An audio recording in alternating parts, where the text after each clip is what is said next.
ನಮಸ್ಕಾರ ವೀಕ್ಷಕರೇ. ಸಿಂಹರಾಶಿಯವರಿಗೆ ಈ ವಿಡಿಯೋ ಬಹಳ ಮುಖ್ಯ. ಏಕೆಂದರೆ ಮೇ 15ರ ನಂತರ ನಿಮ್ಮ ಜೀವನದಲ್ಲಿ ನಡೆಯುವ ಬದಲಾವಣೆಗಳು ಸಾಮಾನ್ಯವಾದದ್ದಲ್ಲ. ಇದುವರೆಗೆ ನೀವು ಅನುಭವಿಸಿದ ಅವಮಾನ, ನಿರಾಶೆ, ಮಾನಸಿಕ ಒತ್ತಡ ಇವೆಲ್ಲವೂ ನಿಧಾನವಾಗಿ ಕಡಿಮೆಯಾಗುತ್ತಾ ನಿಮ್ಮ ಜೀವನದಲ್ಲಿ ಹೊಸ ಬೆಳಕು ಆರಂಭವಾಗುವ ಸಮಯ ಹತ್ತಿರವಾಗಿದೆ. ಆದರೆ ಇದೇ ಸಮಯದಲ್ಲಿ ನಿಮ್ಮ ಬೆಳವಣಿಗೆಯನ್ನು ನೋಡಿ ಭಯಪಡುವ ಒಬ್ಬ ಗುಪ್ತ ಶತ್ರು ನಿಮ್ಮ ಸುತ್ತಲೇ ಇದ್ದಾನೆ ಎಂಬುದನ್ನು ನೀವು ತಿಳಿದುಕೊಳ್ಳಬೇಕು. ಅವರು ಹೊರಗೆ ನಿಮ್ಮ ಜೊತೆ ನಗುತ್ತಾ ಮಾತನಾಡಬಹುದು, ಆದರೆ ಒಳಗಡೆ ನಿಮ್ಮ ಪತನವನ್ನು ಬಯಸುತ್ತಾರೆ. ಹೀಗಾಗಿ ಈ ವಿಡಿಯೋವನ್ನು ಸ್ಕಿಪ್ ಮಾಡದೆ ಕೊನೆಯವರೆಗೂ ನೋಡಿ. ಮೊದಲು ಕಮೆಂಟ್ ಬಾಕ್ಸಿನಲ್ಲಿ ಭಕ್ತಿಯಿಂದ ಜೈ ಸೂರ್ಯನಾರಾಯಣ ಎಂದು ಬರೆಯಿರಿ. ಈ ವಿಡಿಯೋಗೆ ಒಂದು ಲೈಕ್ ಮಾಡಿ ಮತ್ತು ಚಾನೆಲ್ ಸಬ್ಸ್ಕ್ರೈಬ್ ಮಾಡಿ. ಸ್ಟಾರ್ ಮೇ 15ರ ನಂತರ ಸಿಂಹರಾಶಿಗೆ ಶುಭ ಬದಲಾವಣೆ. ಜ್ಯೋತಿಷ್ಯ ಶಾಸ್ತ್ರದ ಪ್ರಕಾರ ಸಿಂಹರಾಶಿಯವರಿಗೆ ಮೇ ತಿಂಗಳು ಬಹಳ ವಿಶೇಷವಾಗಿದೆ. ಮೇ 15ರ ನಂತರ ಗ್ರಹಗಳ ಚಲನೆ ನಿಮ್ಮ ಪರವಾಗಿ ಬದಲಾಗುತ್ತದೆ. ಸೂರ್ಯನ ಬಲ ಹೆಚ್ಚಾಗುವುದರಿಂದ ನಿಮ್ಮ ಸಮಾಜದಲ್ಲಿ ಗೌರವ, ಉದ್ಯೋಗದಲ್ಲಿ ಪ್ರತಿಷ್ಠೆ ಮತ್ತು ನಿಮ್ಮ ಮಾತಿಗೆ ಅಪಾರ ಬೆಲೆ ಹೆಚ್ಚಾಗುತ್ತದೆ. ಇದುವರೆಗೆ ನಿಮ್ಮನ್ನು ನಿರ್ಲಕ್ಷಿಸಿದವರು ಕೂಡ ನಿಮ್ಮ ಬಳಿ ತಾವಾಗವೇ ಬಂದು ಮಾತನಾಡುತ್ತಾರೆ. ನಿಮ್ಮ ಕೆಲಸಕ್ಕೆ ಗುರುತಿಸುವಿಕೆ ಸಿಗುತ್ತದೆ. ನಿಮ್ಮ ಹೆಸರು ಎಲ್ಲೆಡೆ ಕೇಳಿಸಿಕೊಳ್ಳುತ್ತದೆ. ಆದರೆ ಇತ್ತೀಚೆಗೆ ಈ ಲಕ್ಷಣಗಳು ಕಾಣಿಸುತ್ತಿದೆಯೇ? ಕಳೆದ ಕೆಲವು ದಿನಗಳಿಂದ ನಿಮಗೆ ಕಾರಣವಿಲ್ಲದೆ ಸುಸ್ತು ಅನಿಸುತ್ತಿದೆಯಾ? ನಿದ್ರೆಯಲ್ಲಿ ಭಯಾನಕ ಕನಸುಗಳು ಬೀಳುತ್ತಿದೆಯಾ? ಮನೆಯಲ್ಲಿ ಸಣ್ಣ ಜಗಳಗಳು ದೊಡ್ಡದಾಗುತ್ತಿದೆಯಾ?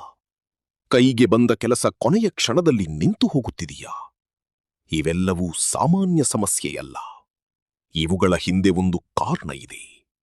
ನಿಮ್ಮ ಬೆಳವಣಿಗೆಯನ್ನು ನೋಡಿ ಕೆಲವರ ಮನಸ್ಸಿನಲ್ಲಿ ಅಸೂಯೆ ಮತ್ತು ನಕಾರಾತ್ಮಕ ಶಕ್ತಿ ಹೆಚ್ಚಾಗಿದೆ. ಅವರು ನಿಮ್ಮ ಅದೃಷ್ಟ ಕೆಡಿಸಲು ಒಳಗೊಳಗೆ ಪ್ರಯತ್ನಿಸುತ್ತಿದ್ದಾರೆ. ನಿಮ್ಮ ಅದೃಷ್ಟ ಏಕಾಏಕಿ ತಿರುಗಲಿದೆ. ಮೇ 15ರ ನಂತರ ನಿಮ್ಮ ಜೀವನದಲ್ಲಿ ಅಚ್ಚರಿಯಂತಹ ಬದಲಾವಣೆಗಳಾಗುತ್ತವೆ. ಬಹಳ ದಿನಗಳಿಂದ ಕಾಯುತ್ತಿದ್ದ ಒಂದು ಕೆಲಸ ಇದ್ದಕ್ಕಿದ್ದಂತೆ ಪೂರ್ಣಗೊಳ್ಳುತ್ತದೆ. ಉದ್ಯೋಗಕ್ಕಾಗಿ ಪ್ರಯತ್ನಿಸುತ್ತಿರುವವರಿಗೆ ಶುಭ ಸುದ್ದಿ ಬರುತ್ತದೆ. ವ್ಯಾಪಾರಿಗಳಿಗೆ ಅನಿರೀಕ್ಷಿತ ಲಾಭಗಳು ಸಿಗುತ್ತವೆ.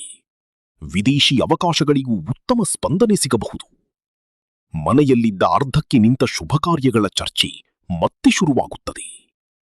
ಹೀಗಾಗಿ ಸಿಂಹರಾಶಿಯವರಿಗೆ ಇದು ದೈವಿಕ ಶುಭ ಸಮಯ. ಆದರೆ ನಿಮ್ಮ ಹತ್ತಿರ ಒಬ್ಬ ಅಪಾಯಕಾರಿ ವ್ಯಕ್ತಿ ಇದ್ದಾನೆ. ಇದೇ ಸಮಯದಲ್ಲಿ ನಿಮ್ಮ ಜೀವನದಲ್ಲಿ ಒಂದು ಕಹಿ ಸತ್ಯ ಇದೆ. ನಿಮಗೆ ತುಂಬಾ ಆಪ್ತನಾಗಿರುವ ಒಬ್ಬ ವ್ಯಕ್ತಿ ನಿಮ್ಮ ಬೆಳವಣಿಗೆಯನ್ನು ಸಹಿಸಿಕೊಳ್ಳಲು ಸಾಧ್ಯವಾಗುತ್ತಿಲ್ಲ. ಅವರು ಹೊರಗೆ ನಿಮ್ಮ ಒಳ್ಳೆಯವಾನಂತೆ ನಟಿಸುತ್ತಾರೆ, ಆದರೆ ಒಳಗಡೆ ನಿಮ್ಮ ಪತನವನ್ನು ಬಯಸುತ್ತಾರೆ. ಜ್ಯೋತಿಷ್ಯ ವಿಶ್ಲೇಷಣೆಯ ಪ್ರಕಾರ ಈ ವ್ಯಕ್ತಿಯ ಹೆಸರು ಹೆಚ್ಚಾಗಿ ಈ ಅಕ್ಷರಗಳಿಂದ ಆರಂಭವಾಗುವ ಸಾಧ್ಯತೆಯಿದೆ. S, K, R, M, N. ಇದು ಎಲ್ಲರಿಗೂ ಅನ್ವಯಿಸುವುದಿಲ್ಲ. ಆದರೆ ನಿಮ್ಮ ಸುತ್ತಮುತ್ತಲಿರುವವರ ವರ್ತನೆಯನ್ನು ಗಮನಿಸಿ. ನೀವು ಯಶಸ್ಸು ಪಡೆದಾಗ ಯಾರು ಮೌನವಾಗುತ್ತಾರೆ? ನಿಮ್ಮ ಖುಷಿಗೆ ಅಭಿನಂದಿಸದೆ ಮುಖ ಬದಲಾಯಿಸುವವರು ಯಾರು? ನಿಮ್ಮ ಫ್ಯೂಚರ್ ಪ್ಲಾನ್ಸ್ ಬಗ್ಗೆ ಪದೇ ಪದೇ ವಿಚಾರಿಸುವವರು ಯಾರು? ಇವರನ್ನೇ ನೀವು ಜಾಗರೂಕರಾಗಿ ಗಮನಿಸಬೇಕು. ಸರಿ, ಇನ್ನೊಂದು ಸೂಚನೆಗಳು. ನಿಮ್ಮ ಮನೆಯಲ್ಲಿ ದೇವರ ಫೋಟೋ ಅಥವಾ ವಿಗ್ರಹಗಳು ಕಾರಣವಿಲ್ಲದೆ ಕೆಳಗೆ ಬೀಳುತ್ತಿದೆಯಾ? ಪೂಜೆ ಮಾಡುವಾಗ ದೀಪ ಅಕಸ್ಮಾತ್ ಆರಿಹೋಗುತ್ತಿದೆಯಾ? ತುಳಸಿ ಗಿಡ ಒಣಗುತ್ತಿದೆಯಾ? ನಿಂಬೆಹಣ್ಣು ಬೇಗನೆ ಕೊಳೆಯುತ್ತಿದೆಯಾ? ಇವು ನಕಾರಾತ್ಮಕ ಶಕ್ತಿ ಹೆಚ್ಚಾಗಿದೆ ಎಂಬ ಸೂಚನೆಯಾಗಿರಬಹುದು. ಸಾರಿ, ಸಿಂಹರಾಶಿಯವರು ಮಾಡುತ್ತಿರುವ ದೊಡ್ಡ ತಪ್ಪು. ಈ ಸಮಯದಲ್ಲಿ ನೀವು ಒಂದು ತಪ್ಪು ಮಾಡಬಾರದು. ನಿಮ್ಮ ಯೋಜನೆಗಳನ್ನು ಎಲ್ಲರ ಮುಂದೆ ಹೇಳಬೇಡಿ. ನಿಮ್ಮ ಸಂಪಾದನೆ, ಹಣ, ಲಾಭ, ಫ್ಯೂಚರ್ ಪ್ಲಾನ್ ಬಗ್ಗೆ ಹೆಚ್ಚು ಮಾತನಾಡಬೇಡಿ. ಯಾಕಂದ್ರೆ ನಿಮ್ಮ ಒಳ್ಳೆಯತನವನ್ನೇ ಕೆಲವರು ನಿಮ್ಮ ವಿರುದ್ಧ ಬಳಸಬಹುದು. ನಿಮ್ಮ ವೈಯಕ್ತಿಕ ವಿಷಯಗಳನ್ನು ಯಾರೊಂದಿಗೂ ಶೇರ್ ಮಾಡದೇ ಇರುವುದು ಈಗ ಬಹಳ ಅಗತ್ಯ. ರಕ್ಷಣೆಗಾಗಿ ದೈವಿಕ ಪರಿಹಾರ. ಸಿಂಹರಾಶಿಯವರು ಭಯಪಡುವ ಅವಶ್ಯಕತೆಯಿಲ್ಲ. ನಿಮ್ಮ ಮೇಲೆ ಸೂರ್ಯದೇವರ ಆಶೀರ್ವಾದ ಇದೆ. ಆದರೆ ಈ ಪರಿಹಾರಗಳನ್ನು ತಪ್ಪದೇ ಪಾಲಿಸಿ. ಪ್ರತಿ ಮಂಗಳವಾರ ಮತ್ತು ಭಾನುವಾರ ಹನುಮಂತನ ದೇವಸ್ಥಾನಕ್ಕೆ ಹೋಗಿ ದೀಪ ಹಚ್ಚಿ. ಪ್ರತಿದಿನ ಬೆಳಗ್ಗೆ ಸೂರ್ಯೋದಯ ಸಮಯದಲ್ಲಿ ತಾಮ್ರದ ಚುಂಬಿನಿಂದ ಸೂರ್ಯನಿಗೆ ಆರ್ಘ್ಯ ಅರ್ಪಿಸಿ. ಹೊರಗಿನವರು ಕೊಡುವ ಸಿಹಿ ಪ್ರಸಾದ ತಿನ್ನುವಾಗ ಎಚ್ಚರ ವಹಿಸಿ. ಮನೆಯಲ್ಲಿ ತುಳಸಿ ಗಿಡಕ್ಕೆ ನೀರು ಹಾಕಿ ಮತ್ತು ದೀಪ ಹಚ್ಚಿ. ಇವು ಮಾಡಿದರೆ ದೃಷ್ಟಿದೋಷ ಮತ್ತು ಕೆಟ್ಟ ಪ್ರಭಾವಗಳು ದೂರವಾಗುತ್ತವೆ.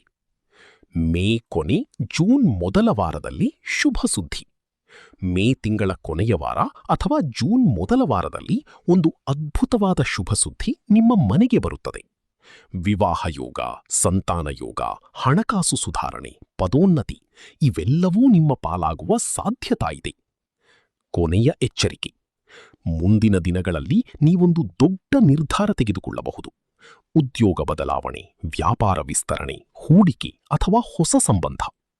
ಆದರೆ ಯಾರ ಮಾತನ್ನೂ ಕುರುಡಾಗಿ ನಂಬಬೇಡಿ. ಅತಿಯಾಗಿ ಸಲಹೆ ನೀಡುವವರ ಹಿಂದೆ ಇರುವ ಉದ್ದೇಶವನ್ನು ಗಮನಿಸಿ. ಸಿಂಹರಾಶಿಯವರೇ, ನಿಮ್ಮ ಜೀವನದಲ್ಲಿ ಹೊಸ ಅಧ್ಯಾಯ ಆರಂಭವಾಗುತ್ತಿದೆ. ನಿಮ್ಮ ಕಾಲ ಈಗ ಶುರುವಾಗಿದೆ. ಆದರೆ ನಿಮ್ಮ ಯಶಸ್ಸನ್ನು ನೋಡಿ ಸಹಿಸದವರು ಕೂಡ ನಿಮ್ಮ ಹತ್ತಿರವೇ ಇರಬಹುದು. ಆದ್ದರಿಂದ ಶಾಂತವಾಗಿ, ಜಾಗರೂಕರಾಗಿ ಮುಂದೆ ಹೆಜ್ಜೆ ಇಡಿ. ಈ ವಿಡಿಯೋ ನಿಮಗೆ ಹೊಂದಿಕೊಂಡಿದ್ದರೆ ಕಾಮೆಂಟ್ನಲ್ಲಿ ನಿಮ್ಮ ಹೆಸರು ಯಾವ ಅಕ್ಷರದಿಂದ ಆರಂಭವಾಗುತ್ತದೆ ಎಂದು ಬರೆಯಿರಿ. ಮತ್ತೊಮ್ಮೆ ಕಾಮೆಂಟ್ನಲ್ಲಿ ಬರೆಯಿರಿ, ಶ್ರೀ ಸೂರ್ಯನಾರಾಯಣ.